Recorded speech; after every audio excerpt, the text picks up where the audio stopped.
because 360 looks cool and it's an amazing concept, it's fine to do like a couple of fun videos, but you have to understand the novelty wears out for the readers or viewers really quick. So always know what you want to shoot, and always have a really good story. I also keep emphasizing on the fact that it doesn't matter what camera you're using. It doesn't matter if you're going for a really expensive rig or like a really cheap one. It's your content that will matter at the end of the day. So just really be sure of what you're trying to show your readers before you jump in. Before you start shooting, go to the location that you want to shoot and know your story. Scout the location, see what angles work for you best, and more importantly, always look for a hiding place. I'm going to get that to the next step. It's also good idea to storyboard once you've got your locations in mind. That way, it's easy to kind of jump in, go shoot the videos that you want, and walk out as quickly as possible.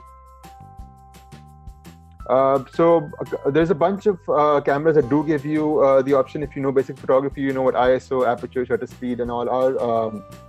And that's the beauty about the Ricoh Theta and your Samsung camera as well, that these cameras let you play around with the settings. So even if you're indoors, it's a little dark, you can play around with the ISO, the aperture, and kind of meet somewhere midway, even though the quality is not that good with video. For example, with the Ricoh Theta S, and we noticed that the images were working out a lot better for us.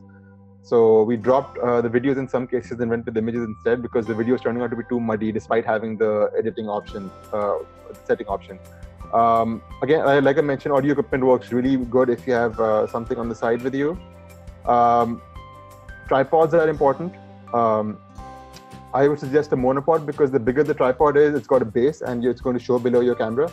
So avoid that, because what 360 cameras do, they get everything all around you. So get a monopod. Its base is going to be slightly smaller. It's going to have 3 legs at the bottom, so they won't show as much. Also, try not to place your camera too high. Make sure it's kind of somewhere midway. I would suggest maybe 4.5 feet, because it looks kind of nice to have perspective depending on what you're shooting.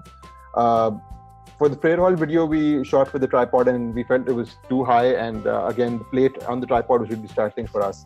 But the monopod worked out really well for us, and what I've been using is an IK Multimedia iClip grip.